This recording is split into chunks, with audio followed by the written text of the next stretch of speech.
Siang, Mbak. Siang, silakan duduk. Baik, sebelumnya terima kasih ya sudah mau datang dan cerita di sini. Dan di sini kamu santai aja, kamu bisa menceritakan apapun. Anggap aja ini adalah tempat yang aman untuk kamu bercerita. Oke, sebelum memulai, izinkan saya mau memperkenalkan diri terlebih dahulu. Nama saya Mas Nia dan kamu bisa memanggil saya Nia. Dan di sini saya tugasnya ingin membantu Anda. Boleh dari kamu memperkenalkan diri? Baik, sebelumnya perkenalkan nama saya Amelia Cahyana. Bisa dipanggil Amel ya, Kak? Oke, Amel. Nah, di sini sebelum memulai, saya ingin membacakan asas konseling terlebih dahulu ya. Yang pertama itu ada asas kerahasiaan. Jadi apapun yang kamu ceritakan di sini itu sifatnya rahasia. Jadi kewajiban untuk saya untuk menjaga rahasia dan tentunya tidak akan bocor ke siapapun dari permasalahan yang kamu akan ceritakan.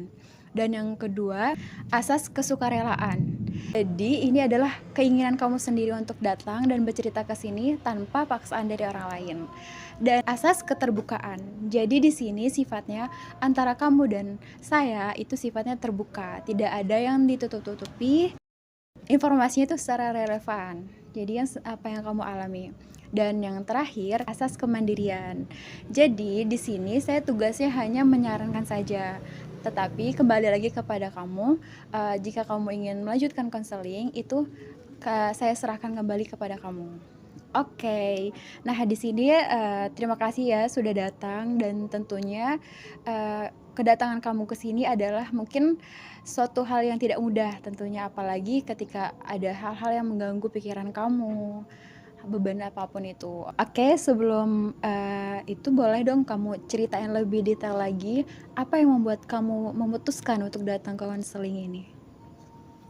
Iya, oke, Kak. Saya mau cerita nih ya, Kak, dulu. Ya, oke, boleh. Dulu tuh saya tuh sering banget ya namanya ngerasain kegagalan.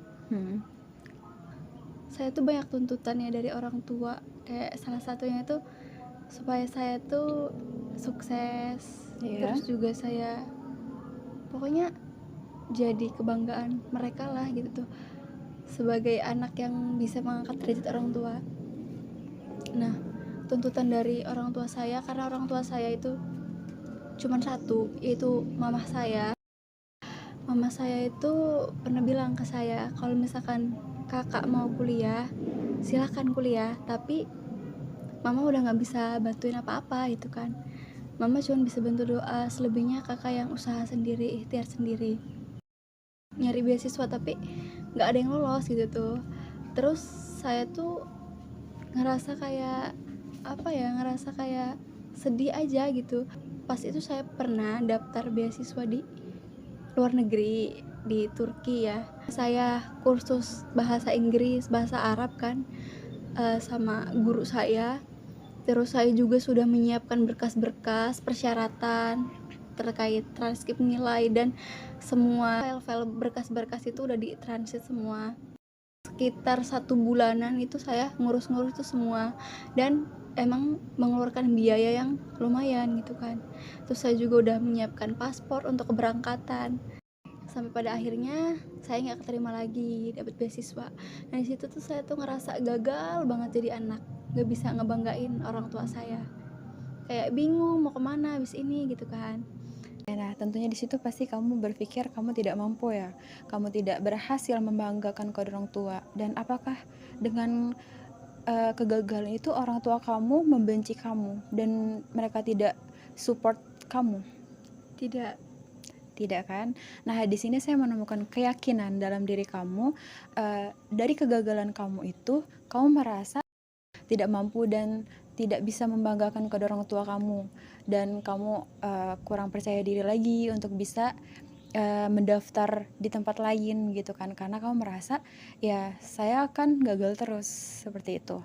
Nah, di sini, apa kamu tidak menyadari dari keyakinan kamu itu dapat membebankan pikiran kamu itu?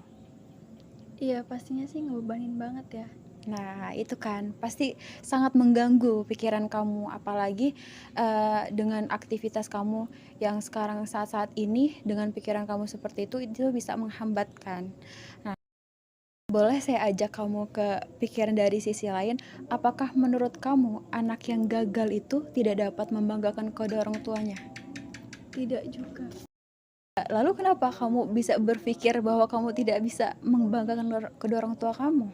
Karena saya mikirnya pada saat itu apa yang orang tua saya inginin saya nggak bisa wujudin gitu kan. Oke, itu, suatu refleksi yang sangat kuat. Nah, sekarang coba kita luruskan lagi ke hal yang lebih positif. Coba kamu, dengarkan apa yang saya katakan, coba kamu ubah pikiran kamu, "Saya tidak gagal, saya hanya belum berhasil dalam percobaan itu, dan orang tua saya tidak pernah kecewa atas kegagalan saya, dan mereka selalu support dan mereka selalu sayang sama saya, dan saya akan mencoba lagi untuk bisa, kuliah di universitas lain." Nah, dari pikiran seperti itu apa yang kamu rasakan? Saya mulai berpikir positif, saya juga udah lebih plong gitu kan, lebih tenang karena saya udah bisa mengeluarkan unek-unek yang saya rasakan selama ini gitu.